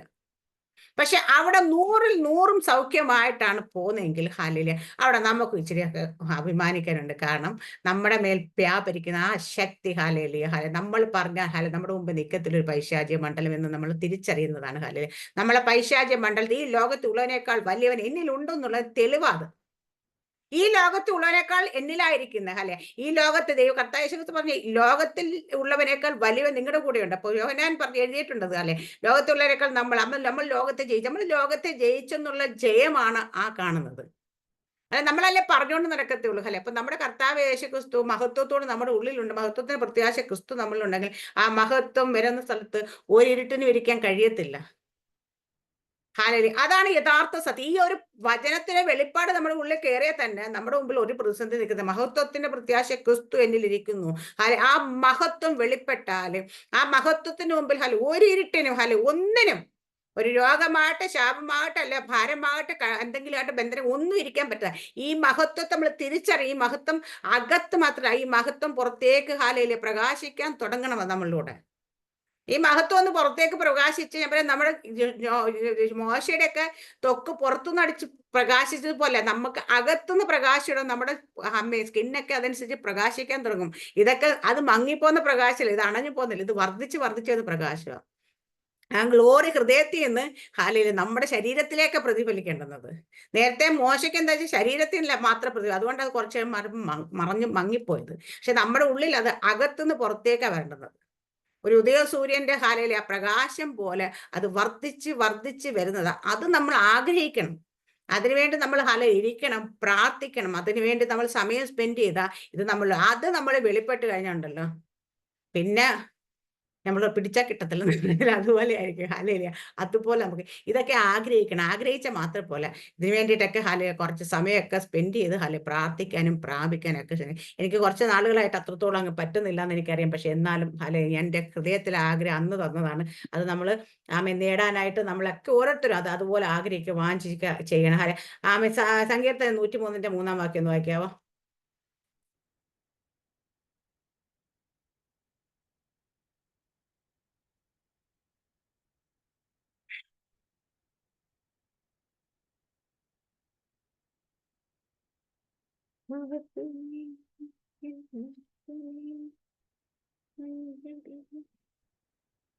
അവൻ നിന്റെ അകൃത്യമൊക്കെയും മോചിക്കുന്നു, നിന്റെ സകല രോഗങ്ങളെയും സൗഖ്യമാക്കുന്നു. ഇത് സങ്കീർത്തനക്കാരൻ ഇവിടെ എഴുതിയത്. ഇത് പുതിയ നിയമത്തിൽ നമ്മൾ കാണുന്നത്. ഇവിടെ അല്ലെങ്കിൽ ആ യെശയ്യാ പ്രവാചക പുസ്തകത്തിൽ എഴുതിയിരിക്കുന്നതിന്റെ വചനം തന്നെയാണ് ഇത്. ഇത് എന്ന് വെച്ചാൽ നമ്മുടെ അകൃത്യമൊക്കെയും മോചിക്കുന്നു, നിന്റെ സകല രോഗങ്ങളെയും സൗഖ്യമാക്കുന്നു. നമ്മുടെ ശരീരത്തിൽ പരിശുദ്ധാത്മ ശക്തി വ്യാപരിച്ചു കഴിഞ്ഞാൽ ഏതെങ്കിലും ഒരു രോഗം സൗഖ്യമായെന്നല്ല, സകല രോഗങ്ങളെയും സൗഖ്യമാക്കും. ഹല്ലേലൂയ. അതിനു വേണ്ടിയിട്ട് നമ്മള് മറ്റ് ഒന്നും ചെയ്തില്ലെങ്കിലും പരിശുദ്ധാത്മ ശക്തി നമ്മൾ വന്നു കഴിഞ്ഞാൽ ആ ശക്തി നമ്മുടെ ജീവിതത്തിൽ സകല. ഞാൻ ഈ കഴിഞ്ഞ ആഴ്ചയിൽ എപ്പോഴോ ഒരു ദിവസം ഞാൻ നിന്നിങ്ങനെ പ്രാർത്ഥിച്ചപ്പം എനിക്ക് എന്റെ സൈനസൈറ്റിസ് മാറി എന്നൊരു ബോധ്യം ഉള്ളിൽ വന്ന്. അതിന് ഞാൻ പരീക്ഷിച്ച് നോക്കിയത് കഴിഞ്ഞ ആഴ്ചയിലൊക്കെ കുറെ ഐസ്ക്രീം തിന്നു നോക്കി. മറ്റേത് ഐസ്ക്രീം എടുത്ത് വായിലോട്ട് വെച്ച അപ്പൊ തന്നെ ഇൻഫെക്ഷൻ ആകുമായിരുന്നു. ത്രോട്ടും ഇതെല്ലാം. അതിന്റെ മോളോട് ചോദിച്ചറിയാം. കഴിഞ്ഞ ആഴ്ച കഴിഞ്ഞ ആഴ്ച നമ്മൾ ഇവിടെ പോയപ്പം നമ്മുടെ അപ്പൊ ഞങ്ങൾ കുറെ മറ്റേ ചോക്കോബാർ പോലത്തെ കുറച്ച് സാധനം വാങ്ങിച്ചു. അതിന്റെ ഏറ്റവും കൂടുതൽ തിന്ന ഞാൻ. കാരണം വെച്ചാൽ ഇന്നലെ കൂടെ പറഞ്ഞു. അത് ഞാൻ ഓരോ അമ്മ കഴിക്കണം. അപ്പൊ പണ്ടൊക്കെ ഐസ്ക്രീം വേണ്ട മോളെ മാറിയിരിക്കും. പക്ഷെ ഇപ്പൊ ഞാനത് പറക്കി തിന്നു നോക്കും. ഒരു ദിവസം 2 എണ്ണം ഒക്കെ എടുത്ത് ഒരുമിച്ച് തിന്നു നോക്കി. എന്താ വെച്ചാൽ ഇത് എവിടെയെങ്കിലും എഫക്റ്റ് ആണ്. പക്ഷേ ദൈവകൃപയാൽ ഞാൻ പറയാം, എനിക്ക് ദൈവം തന്ന ബോധ്യം വന്നപ്പോൾ ഇത് ഞാൻ ടെസ്റ്റ് ചെയ്തിട്ടും അല്ലെങ്കിൽ ആ സൈനസൈറ്റിസ് പ്രശ്നം എനിക്ക് വന്നിട്ടില്ല. ഇതുവരെ അതിനുശേഷം ത്രോട്ട് ഇൻഫെക്ഷൻ ആകട്ടെ, ചെവിക്കകത്ത് ഇൻഫെക്ഷൻ, മൂക്ക്, അങ്ങനെ ആ ഒരു സംഭവം ഒന്നും വന്നു. അപ്പൊ ഞാൻ ദൈവം എനിക്ക് ബോധ്യം തന്നത് സൗഖ്യമാണെന്ന് തന്നപ്പോൾ ഞാൻ തന്നെ ടെസ്റ്റ് ചെയ്ത് നോക്കിയപ്പോൾ അത് സൗഖ്യമായതായിട്ട് എനിക്കിപ്പം. പക്ഷെ നമുക്ക് ആ ഇവിടത്തേക്ക് ഒരു കുറച്ച് ഇത് അകത്തെ അത് പഴയത് എന്തൊക്കെയോ, പക്ഷെ ഇപ്പൊ എനിക്ക് ആ കംപ്ലൈന്റ് ഇല്ല എന്ന് എനിക്ക് മനസ്സിലായി. കാരണം എന്താ വെച്ചാൽ ദൈവത്തിന്റെ ആത്മാവ് ആരും കൈവച്ചിട്ടല്ല, പ്രാർത്ഥിച്ചിട്ടല്ല, പലരും കൈവയ്ക്കുകയും പ്രാർത്ഥിക്കുകയും ചെയ്തിട്ട് പോകാതിരുന്ന സാധനം ദൈവം തന്നെ ആ പേഴ്സണലായിട്ട് ഇടപെട്ടു. ഹാലയിലെ പോന്നപ്പോ നമ്മൾ തന്നെ അത് ട്രയലൊക്കെ നടത്തി. ഞാനിപ്പോ എന്ത് കാര്യമൊക്കെ വന്നു ടെസ്റ്റ് ഒക്കെ ചെയ്ത് നോക്കാം എന്നെ തന്നെ ഹാലയിലെ. കാരണം ഇതൊക്കെ പോയോന്നൊക്കെ അറിയണ്ടേ. അപ്പോൾ അത് പോയി എന്ന് എനിക്ക് പൂർണ്ണ ബോധ്യമായി. കാരണം വെച്ചാൽ ഇതാണ് ദൈവത്തിന്റെ ശക്തി. അപ്പൊ നമ്മുടെ സകല രോഗങ്ങളെയും ദൈവത്തിന് സൗഖ്യമാക്കാൻ കഴിയാത്ത ഒരു രോഗവും ഇല്ല. ഇതൊക്കെ ചിലപ്പോൾ ദൈവം സൗഖ്യമാക്കി, ഇതൊക്കെ ദൈവം അങ്ങനെയല്ല. ദൈവത്തിന് സൗഖ്യമാക്കാൻ പറ്റുന്ന ഒരു രോഗമില്ല. കാരണം നമ്മളെ കുറിച്ച് ദൈവം പറഞ്ഞു, എനിക്ക് ദൈവം തന്ന വെളിപ്പാടാണ് ദൈവത്തിന്റെ കരം തൊടാത്ത ഒരു കോശം പോലും നമ്മുടെ ശരീരത്തിലില്ല. അതുകൊണ്ട് തന്നെയാണ് ഡോക്ടേഴ്സിന് നമ്മുടെ ശരീരത്തിൽ എന്ത് രോഗമുണ്ടെന്ന് അവർ ടെസ്റ്റുകളൊക്കെ നടത്തിയില്ല. അവർക്ക് അറിയാൻ പറ്റും. ദൈവത്തിന് ഒരു ടെസ്റ്റ് നടത്തണ്ട. കാരണം സ്വന്തം കൈകൊണ്ട് മെനഞ്ഞല്ലേ നമ്മൾ. അപ്പൊ ദൈവത്തിന്റെ കരം തൊടുത്ത് ഒരു കോശം പോലും നമ്മുടെ ശരീരത്തിൽ ഇല്ല. കോശം എന്ന് പറഞ്ഞാൽ ഏറ്റവും ചെറിയ അതാ. അപ്പൊ അതുപോലും ഇല്ലെങ്കിൽ ഞാൻ പറയാ ഒരു ടെസ്റ്റും ഇല്ല. എന്താണ് രോഗമെന്ന് ദൈവത്തിന് കൃത്യമായിട്ട് അറിയാം. അപ്പൊ ദൈവം അത് തൊട്ട് കഴിഞ്ഞാൽ തൊട്ടത് തന്നെയാണ്. അവിടെ പിന്നെ ഡോക്ടേഴ്സ് പറയാ ഇനി രക്ഷയില്ല, കഴിഞ്ഞു, തീരാറായി, അസാധ്യമാണ്, വേറെ മാർഗമൊന്നുമില്ല, അറിയിക്കേണ്ടവരെയൊക്കെ അറിയിച്ചു എന്നൊക്കെ പറയാറുണ്ട്. പക്ഷേ ദൈവം പറയും അതിന്റെ ഒന്നും ആവശ്യമില്ല. കാരണം വെച്ചാൽ നമ്മുടെ കർത്താവ് അപ്പൊ നമ്മളെ സകല രോഗങ്ങളെയും സൗഖ്യമാക്കുക. നമ്മുടെ ലാമിന്റേഷൻസിന്റെ 3:22-23 വായിക്കാം. വിലാപങ്ങൾ 22-23. 3:22. നാം മുടിഞ്ഞു പോകാതിരിക്കുന്നത് യഹോവയുടെ ദയയാവുന്നു. അവന്റെ കരുണ തീർന്നു പോയിട്ടില്ലല്ലോ. അത് രാവിലെ തോറും പുതിയതും നിന്റെ വിശ്വസ്തത വലിയതുമാകുന്നു. യഹോവ എന്റെ ഓഹരി എന്ന് എന്റെ ഉള്ളം. മതി 22-23. നാം മുടിഞ്ഞു പോകാത്തത് യഹോവയുടെ ദയയാകുന്നു. ഹാലേലിയ. ഇതൊക്കെ വായിക്കുമ്പോൾ ഹാലേലിയ ആവശ്യം നല്ല ഫോഴ്സിലൊക്കെ വായിക്കും. ഹാലേലിയ. കാരണം നമ്മളൊക്കെ മുടിഞ്ഞു പോകാത്തത് നമ്മുടെ കഴിവിലും എടുക്കലും നമ്മുടെ പ്രവൃത്തിയിലും ഒന്നും അല്ല. ഹാലേലിയ. നമ്മളൊക്കെ എന്തൊക്കെയായിരുന്നു നമുക്ക് തന്നെ അറിയത്തുള്ളൂ. മറ്റുള്ളവർക്ക് അറിയാനെക്കാട്ടിക്കുള്ള ഏറ്റവും കൂടുതൽ നന്നായിട്ട് അറിയുന്ന നമ്മളെയൊക്കെ അറിയുന്നത് നമ്മളെ തന്നെയാണ് അറിയുന്നത്. ആ നമ്മളൊക്കെ മുടിഞ്ഞു പോകാതിരിക്കുന്ന ദൈവത്തിന്റെ ദയയാണെന്നേ. ഹല്ലേലൂയ. അടുത്ത പറയുന്നത് ഹല്ലേലൂയ. യഹോവ അവന്റെ കരുണ തീർന്നു പോയിട്ടില്ലല്ലോ. അപ്പൊ ദൈവത്തിന്റെ കരുണ, നമ്മളോടുള്ള കരുണ തീർന്നു പോയിട്ടില്ല, അതൊരിക്കലും തീരുകയില്ല. ഹല്ലേലൂയ. ആ കരുണയാണ്, ആ ദൈവത്തിന്റെ കരുണ നമ്മുടെ ജീവിതത്തിൽ വെളിപ്പെടുന്നുണ്ടോ നമ്മളൊക്കെ ഇന്നും ഇങ്ങനെയൊക്കെ ഇരിക്കുന്നത്. ഹല്ലേലൂയ. അത്രയും മനസ്സിലാക്കിയാൽ മതി. ഇപ്പൊ അടുത്ത പറയുന്നത് അത് രാവിലെ തോറും പുതിയതും നിന്റെ വിശ്വസ്തത വലിയതുമാക്കുന്നു. അത് എല്ലാ ദിവസവും നമുക്ക് പുതിയതാന്നേ. ദൈവത്തിന്റെ കരുണ എല്ലാ ദിവസവും രാവിലെ തോറും അത് പുതിയതായിട്ട് വരും. നമ്മളൊക്കെ മൊബൈലൊക്കെ ചില ആൾക്കാരൊക്കെ എന്താ പറയാ ടോപ്പപ്പ് ചെയ്യാറെന്ന് പറയാറുണ്ട്. കാരണം കുറച്ചപ്പോൾ ഡേറ്റ തീർന്നു ടോപ്പപ്പ് ചെയ്യാറുണ്ട്. നമ്മൾ എന്തെങ്കിലുമൊക്കെ നമ്മുടെ മൊബൈലൊക്കെ റീചാർജ് ചെയ്യാനിട്ടുണ്ട്. എന്ന് വെച്ചാൽ നമ്മൾ റീചാർജ് ചെയ്യാൻ ചാർജ് ചെയ്യാൻ, അപ്പോൾ ബാറ്ററി ഒക്കെ കുത്തി ചാർജ് ചെയ്യാനിട്ടുണ്ട്. കാരണം വെച്ചാൽ ചാർജ് ചെയ്തെങ്കിൽ അതുവരെയുള്ള തീർന്നു. അപ്പൊ ഇനി ചാർജ് ചെയ്താൽ ഇനി അത് ഓടത്തുള്ളൂ അല്ലേ. നമ്മൾ അതുപോലൊക്കെ ചെയ്യാം. അതുപോലെ തന്നെ ദൈവത്തിന്റെ ദയ എല്ലാ ദിവസവും രാവിലെ അത് പുതിയതായിട്ട് ഇങ്ങ് വരും. എല്ലാ ദിവസവും ഇങ്ങനെ റീചാർജ് ചെയ്തുകൊണ്ടിരിക്കുക. എല്ലാ ദിവസവും നമ്മൾ ടോപ്പപ്പ് ചെയ്തുകൊണ്ടിരിക്കുക. കാരണം ഇന്നലെ വരെയുള്ളതല്ല ഇന്ന് വെളിപ്പെടേണ്ടത്. കാരണം ഇന്നലെ വരെയുള്ളത് കൊണ്ട് നമ്മൾ ഇങ്ങോട്ട് ഓടത്തില്ല. അത് ഇടയ്ക്ക് നമ്മൾ കൊണ്ട് കളയാറുണ്ട്. ചിലപ്പോൾ അത് നഷ്ടപ്പെട്ടു പോകേണ്ടൊക്കെയാണ്. പക്ഷേ ദൈവം ഓരോ ദിവസവും രാവിലെ തോറും അവന്റെ ദയ വിശ്വസ്തത വലിയതാ. അപ്പൊ അത് രാവിലെ തോറും പുതിയതാ. ദൈവത്തിന്റെ കരുണ തീർന്നു പോയിട്ടില്ല. അത് രാവിലെ തോറും നമുക്ക് എന്താ പറയാ പുതിയതായിട്ട് പുതിയത് ആ ദൈവത്തിന്റെ വിശ്വസ്തത വലിയതുമാകുന്നു. നമുക്ക് ദൈവത്തിന്റെ വിശ്വസ്തയെ കുറിച്ച് നമ്മൾ പറയുന്നത് ആകാശത്തോളം ഉയർന്നിരിക്കുന്നു. ഹല്ലേലൂയ. അതാ നമ്മുടെ ജീവിതത്തിൽ എല്ലാ. അപ്പൊ ഓരോ ദിവസവും നമുക്ക് വേണ്ടുന്ന ദൈവം തന്നുകൊണ്ടേയിരിക്കും. ഇസ്രായേൽ ജനത്തിന് അന്നു വേണ്ടുന്ന മന്ന ദൈവം പൊഴിച്ചു കൊടുത്തിരുന്നു. ഹല്ലേലൂയ. കാരണം അവർക്ക് വേണ്ടുന്ന ഓരോ ദിവസം വേണ്ടത് ആ മരുഭൂമി യാത്രയിൽ കൂടെ ഒക്കെ പോയ സമയത്ത് അന്നു വേണ്ടുന്ന മന്ന. അതുപോലെ നമ്മുടെയൊക്കെ ജീവിതത്തിൽ ചിലപ്പോൾ പ്രത്യേകിച്ച് ഞാൻ പറയാ ചില മരുഭൂമി യാത്രയിൽ കൂടെ നമ്മളിപ്പോൾ പോകുന്നെങ്കിൽ ചില കഷ്ടതയിൽ കൂടെ ശോധനയിൽ കൂടെ വിഷമക്കൂടെ പ്രയാസം കൂടെ ആണെങ്കിൽ അന്നന്ന് അതിന് വേണ്ടുന്ന ദയയും കൃപയൊക്കെ ദൈവം പൊഴിച്ചു തരുമെന്നേ. നമ്മൾ വിചാരിക്കും നാളെ എങ്ങനെയാ, നാളത്തെ ദിവസം നമ്മൾ നിൽക്കുവോ, നാളത്തെ ദിവസം നമ്മൾ നിലനിൽക്കുവോ, നമുക്ക് പറ്റുമോ എന്നൊക്കെ നമുക്ക് തോന്നും. പക്ഷേ അന്ന് നിൽക്കാൻ വേണ്ടുന്ന നേരം വെളുക്കുമ്പോൾ ദൈവം നമുക്ക് തരും. ദൈവത്തിന്റെ കരുണ വരും നമ്മുടെ ജീവിതത്തിലേക്ക്. അത് നമ്മുടെ ജീവിതത്തിൽ എന്നും ഫ്രഷ് ആയിട്ട് തന്നെ വരുമെന്നേ. കാരണം പഴയത് കൊണ്ട് ഓടിയാൽ നമ്മൾ ഓടത്തില്ല. ദൈവത്തിനറിയാം. അത് ദൈവം നമ്മളെ ഓരോ ദിവസവും നിറയ്ക്കും. ഹല്ലേലൂയ. അപ്പൊ നമ്മുടെയൊക്കെ ജീവിതത്തിൽ നമ്മുടെയൊക്കെ ജീവിതത്തിൽ പല ബലഹീനത കൊണ്ട് ദൈവത്തിന് നമ്മൾ നേരത്തെ ഒരു പ്രാവശ്യം പഠിച്ചിരുന്നു. ഫ്ലഷിലുള്ള വീക്ക്നെസ്സിനെ കുറിച്ച് നമ്മൾ പഠിച്ചു. നമ്മുടെ ഫെയ്ത്തിലുള്ള വീക്ക്നെസ്സിനെ കുറിച്ച്. അപ്പൊ വിശ്വാസത്തിൽ നമ്മൾ ചിലപ്പോൾ ബലഹീനരാണ്. നമ്മുടെ ജഡത്തിൽ നമ്മൾ ബലഹീനരാണ്. ഇന്നിപ്പോ നമ്മൾ ശരീരത്തിൽ നമ്മൾ ബലഹീനരാകാറുണ്ട്. നമ്മുടെ ജീവിത യാത്ര മുമ്പോട്ട് പോകുന്ന പല കാര്യങ്ങളും നമ്മൾ ബലഹീനരാകാറ്. പക്ഷെ ഇവിടെയൊക്കെ നമ്മളെയൊക്കെ നമ്മൾ കാണുന്ന നമുക്ക് എന്താണ് വേണ്ടത് നമ്മളെക്കാട്ട് നന്നായ ഒരു ദൈവമാണ്. ആ ദൈവം ഓരോ ദിവസവും നമ്മുടെ ജീവിതത്തെ നമ്മുടെ ജീവിതത്തിൽ എന്തൊക്കെ പകർന്ന്. അപ്പൊ അതുകൊണ്ടാ കൊരിന്ത്യർ നമ്മളെപ്പോഴും പറയുന്ന വാക്യമാണ്. പൗലോസ് അപ്പോസ്തലൻ പറഞ്ഞു, ഈ ശൂലം നീങ്ങേണ്ടത് മാറാൻ വേണ്ടി 3 പ്രാവശ്യം പോയി പ്രാർത്ഥിച്ചു. 3 പ്രാവശ്യം പറഞ്ഞ് ദൈവം പറഞ്ഞ് എന്താ പറഞ്ഞത്? എന്റെ കൃപ എന്റെ നിനക്ക് കൃപ. മതി. അത് ബലഹീനത തെളിഞ്ഞുതരും. നമ്മുടെ പ്രശ്നം എന്താ വെച്ചാൽ നമ്മളിത് കേൾക്കത്തില്ല. ദൈവം പറയുന്ന കൃപ ദൈവമേ ഇത് മാറണേ, ഇത് മാറണേ, ഇത് മാറണേ. അപ്പൊ ദൈവം പറയും, മോനെ നിന്റെ ദൈവ കൃപ മതി. അപ്പൊ നമ്മൾ കൃപയെക്കുറിച്ചൊന്നും കേൾക്കത്ത, നമ്മൾ വീണ്ടും ഇന്ന് പ്രാർത്ഥിക്കും. നമുക്ക് കൃപയും കിട്ടത്തില്ല, അത് മാറുകയില്ല, ഇങ്ങനെ ഇരിക്കും. ഹല്ലേലൂയ. അപ്പൊ പൗലോസ് പക്ഷെ അത് കൃത്യമായി കേട്ടോ പറഞ്ഞ് ആ കൃപ മതി, ഇതോടെ ഇരുന്നോട്ടെ എന്ന് പറഞ്ഞു. അപ്പൊ പൗലോസ് ഓരോ പ്രാവശ്യം 3 പ്രാവശ്യം പോയി പ്രാവശ്യം 3 പ്രാവശ്യം ദൈവത്തിന്റെ കൃപ പ്രാവശ്യമെടുത്തതിന് വേണ്ടുന്നത്. അതിനെ കാട്ടി വലിയ കൃപ.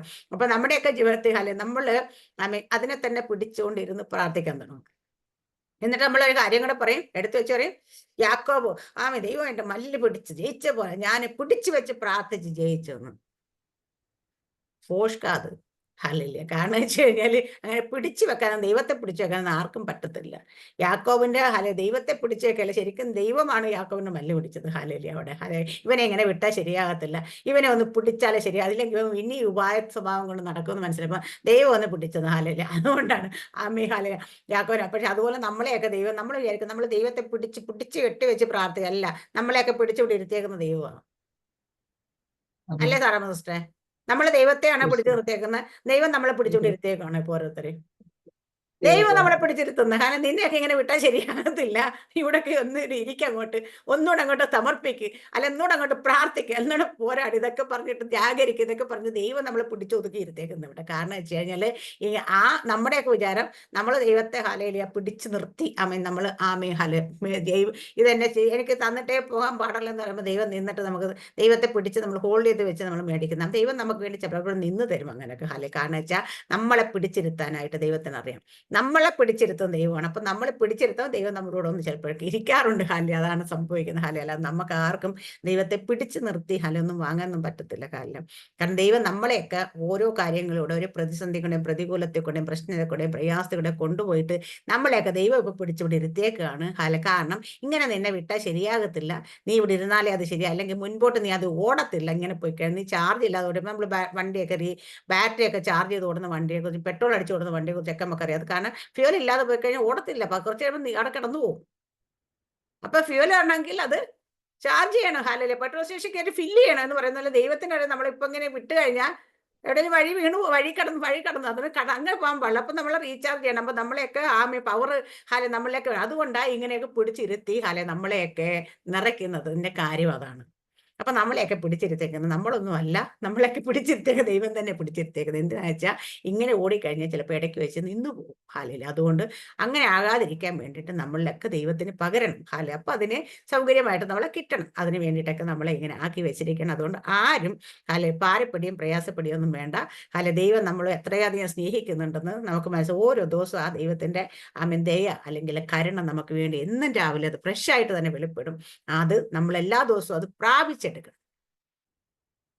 അതുകൊണ്ടാ പറയുന്നത്, എല്ലാ ദിവസവും പണ്ട് ദേവദാസൻ പറഞ്ഞ കണക്ക് കാലൊരു ക്രൂശിന്റെ ചുവട്ടിലേക്കൊന്ന് ചെല്ലണം, ചെന്ന് നമ്മളെയൊക്കെ തകർത്ത് അന്നത്തെ ദിവസം ജീവിക്കാൻ വേണ്ടുന്ന ദൈവകൃപ ദൈവത്തിൽ നിന്ന് പ്രാപിക്കണം. ഹല്ലേലൂയ.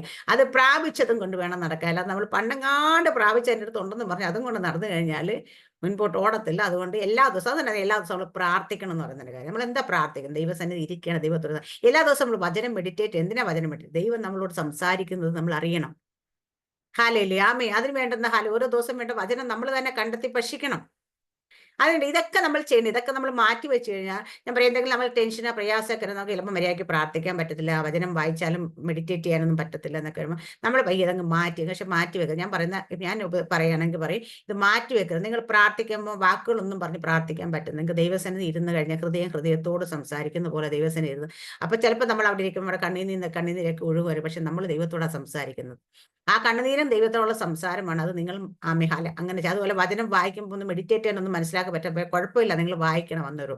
കാരണം വെച്ചാൽ നമ്മൾ മാറ്റി വെക്കരുത്. കാരണം അങ്ങനെ മാറ്റി വെച്ചാൽ നമ്മൾ വീക്ക് ആയിക്കൊണ്ടേയിരിക്കും. ഹാലെ നമ്മുടെ ശരീരം ചേട്ടം നമ്മുടെ ആത്മാകത്തെ മനുഷ്യനെ ഹാലെ വീക്ക് ആക്കണം. അങ്ങനെ ആയിക്കഴിഞ്ഞാൽ പിന്നെ പുറത്തു വരാൻ വലിയ പ്രയാസമാണ്.